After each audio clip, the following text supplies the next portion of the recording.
Beast Machine episode reviews continue now with the latest episode, Survivor. We're only 10 episodes in, people. We've already gotten through an apocalypse, by the way. So the episode here is going to focus around Nightscream and his need to get over his loner aspects as well as grow up a little bit. It is a little bit interesting to see a character with loner aspects in a series that has exactly 5 good guys on an entire planet filled with a million drones who are out to murder them. So the idea that he would keep his loner aspects at all is a little bit ridiculous here. I think things like survival and, avoiding genocide is maybe takes a little bit of priority. But whatever, we gotta sell his toys, so let's do something with the character. So, Megatron, after sitting out for the entirety of the Revelations 3-parter, is back. He's still trying to get rid of his beast mode. I want to point something out here. This is where the drone does point out that we could just move your spark into a purely mechanical body. And Megatron is like, no, I'm not making my spark vulnerable. So there is a question amongst people going like, well, why doesn't he just scan a vehicle if he wants to get rid of his alt mode so much? Keep in mind, this is 2000. This is before the Michael Bay movies started screwing around with what scanning alt modes was. As far as we were concerned, as far as we knew in this series, once you scanned a mode, that was your mode. You are now stuck with that mode. Right now, even the idea of rebuilding your transformer, like moving your spark to a completely new body and using that as your new form, even that was kind of unheard of during this time. So this is it's not a non-factor. It's not an arguing point like it is. So we're going to assume, because there's nothing establishing it, that you can't just scan a new alt mode and change it. So there's where Megatron is stuck so much. But that's a side point. The real point here is to point out that the diagnostic drone has been so focused on trying to find a way to get rid of Megatron's beast mode that he's kind of let other things go to neglect, like Nightscream, and the fact that a completely like a Cybertronian who never went to Earth somehow scanned an organic alt mode. And the robot's idea is, well, if we can find out how he did that and reverse engineer it, I believe we can create a purely mechanical alt mode. That is a really stupid argument. I'm pretty sure that's not how any of that works, but it is. We have to make the episode about Nightscream, so we're gonna force this one in, okay? So like I said, Nightscream is trying to be his loner self. He gets a little bit weird here. So this is where we get a lot of the explanations I already gave you before. This is where we explain that, there's no such thing as stasis pods anymore, even though the Maximals were like maybe gone from Cybertron like a year at most for the Beast Wars. So it's not like they went through a planetary-wide reformatting just while they were out of the house. That doesn't. I mean, I hated that explanation. That explanation never made sense to me. There's more point to a stasis pod than just scanning an alt mode. I'm pretty sure it has to do with like protecting the newborn transformer. That's still a thing, right? I think that's still a thing.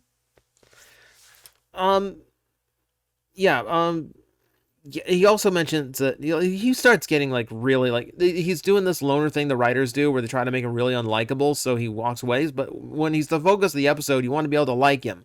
But when he's picking on everybody for losing the Beast Wars at the last minute, it comes off a little bit more rough than I can support.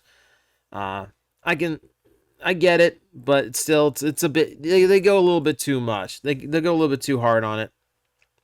He also says that he wouldn't have survived if he got weepy over every Transformer who ran out of juice, despite the fact that we just saw him get really upset over the piles of bodies of sparkless Transformers at the factory. So, okay, that's only an episode ago. That didn't hold up very long. That held up very badly, as a matter of fact. But in all of this, Primal hits on the idea that Seeds of the Future Librarian in the past might be literal, so he's going to try. The plot of the episode, so his goal of the episode is to regrow Nightscream's tree. Oh, but don't worry, when we're looking for a place to plant it, the Viacons are going to ambush, even though they haven't transformed into robot mode. We're only 10 episodes in. We're not even halfway through this series. And I feel like this happens every episode. Even if the Maximals don't transform, they are very easily found by the Viacons, who are always like right on top of them, by the way, who just like immediately drop in the second they have an excuse. And it feels like this just keeps happening. So they stay in beast mode to avoid the scanners, but the Viacons very easily find them all the time anyway. It seems like anytime they're exploring the catacombs, even though they're underground, they're going to get jumped by Viacons, because that's just what they do to create conflicts in this series. Oh, I'm getting so sick of it.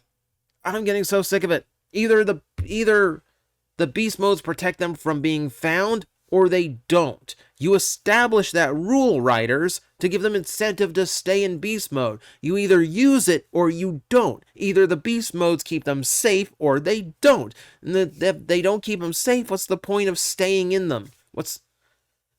Ugh. I hate when writers set rules and then ignore the rules. It's frustrating.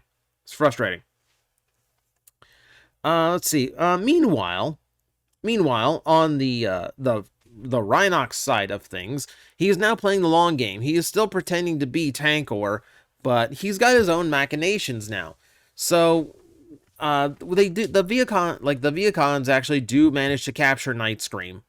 They're hauling him off in what is essentially a restoration chamber, which apparently doesn't work on the new maximal bodies, by the way. They have their own internal systems that do repairs for them much quicker than the CR chamber could. But in this, Rhinox is playing the dumb role of Tankor, even in front of the Maximals. He's saving face until he gets a chance to grab the diagnostic drone. So the fun part about this episode is the diagnostic drone himself, because we've never got to see him as a character, and there is actual character to him, because he is at the very least logical and loyal to Megatron. That's going to change in this episode, because apparently Rhinox, in the meantime, has installed surgical equipment in order to reprogram this drone on the spot when he captures it. A little bit funny, but I guess for megalomaniacal Rhinox, that's established. By the way, this is where we establish the fact that Rhinox now wants to take over the planet himself, so he's gone full insane villain as well. And the long game here actually is reminiscent of Dark Design, where he was pretending to be a Predacon in order to just wipe everybody out and then get to Megatron one-on-one. Kind of the same vibe here. So he's playing Megatron again. I mean, as a twist villain, it's fine. As Rhinox, it still just does not feel right. It's never going to feel right, by the way. At no point does Rhinox sell this whole, he is a villain now. Let's see. What else can we go through here for this episode? There's a second Viacon encounter in this episode. It basically follows the trend of the previous episodes. It's just another chase scene encounter with the Viacons. It's the exact same fight they always have. I got to thinking about what made it different from all the fights in Beast Wars, because Predacons randomly jump Maximals there too. And I think it comes down to the fact that the cast in this series is so limited that every single fight feels the exact same, because both sides always have the exact same resources and abilities available to them. The Viacons have the same weapons and guns they always have. The Maximals have the same melee weapons and energy attacks that they always have. So everything always just kind of feels like we're doing the exact same fight over and over and over again. It's like having a fighting game where you've only got 2 characters to pick from. If you played the first Street Fighter 6 demo, that's how Beast Machines feels every episode.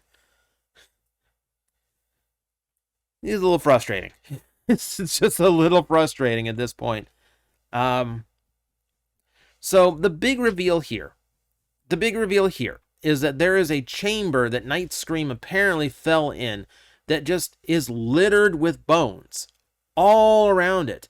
You know, they're fine. You know, they're embedded in the wall. They're lying on the floor. It's just remains of just a lot of different types of animals. Now, Primal to this point has started pushing the idea that the Oracle sent them to Earth in order to bring back the DNA of the planet to re-add to the DNA on Cybertron, which is interesting because that would be the DNA of about 4 animals, technically 8 if we include everybody that came back to Earth. So you're telling me everyone got sent off and half of them were killed in the Beast Wars just so a few random animals could come repopulate Cybertron's DNA? Okay. That makes literally no sense. Literally no sense. If that was the goal of the Oracle, why not just send a crew of like 300 Cybertronians on one massive ship to just like a random planet with no like intelligent population or need to know, and then just everyone just comes home with a fresh animal to repopulate the DNA? Why literally the smallest skeleton crew of Maximals? Why? It's a dumb notion. It's a really dumb notion. And the idea that this was all preordained and predestined really, like, hurts Beast Wars as a series, I feel, because now it makes a lot of that feel entirely pointless. And yes, they saved the continuity of time, but you're telling me they went through all that just so they could have, rats and spiders on Cybertron? Okay. Whatever. It lets Nightscream realize how much he should have been helping others and getting them underground and getting them beast modes, etc. It's dumb. So the whole point that Primal made of we were bringing DNA back to Cybertron, it's all still already here. And this is just one cave. Who knows how many of these caves there are? Also, let's keep in mind this is completely non-canonical to G1. We're about to get into things like Vector Sigma, which is solely part of G1 cartoon canon. And in G1 cartoon canon, it's just a giant metal planet. It's one big factory. The core of it is just a master computer. There is nothing in between those points. We have to go with the assumption that the Quintessons in G1 built their factory around an already existing organic planet, which in case means that there was technically no organic Cybertron to begin with. It was just a shell wrapped around an organic planet, and what we call Cybertron was never actually organic. My head hurts. My head hurts. I hate how selective this plot is. I hate how selective this story is with its canon. The final twist of the episode, by the way, is they find Rhinox uses the drone to discover the Oracle, which actually, since the drone we know has been like fixated on getting Megatron his new alt mode and getting rid of his organics, it makes sense that he'd only now figure out the Oracle's location because he really just hasn't been paying attention until now. So okay, good way of getting Rhinox to be aware of it. But you know what? Overall, I'm giving it a passable score. I feel like Nightscream just doesn't come off likable enough for me to feel bad for him getting captured or endangered. And I feel like there's a few glaring plot holes that get really frustrating that just really do the narrative injustice and really do the previous series an injustice. To the point where, yeah, like there's not a lot here where I can like convincingly go, yeah, okay, that's well written. I don't know, it just all kind of feels like they had a goal in mind and they didn't realize there wasn't a path to that goal, but they went anyway. So that is the next episode. That is Survivor on Beast Machine's episode reviews. Tune in next time. We're about to get into some big stuff. So it's the start of another three-parter, by the way, just to let you know. We're about to start the Techno-Organic War. So I'll see you then. It's the Bosun's turn. He's looking at TJ's character and he's just like, you gonna do? I blew him a kiss. I love him. I love him. What's your problem? He's just gonna pull his can crossbow and just fire at you. That's fair at this point.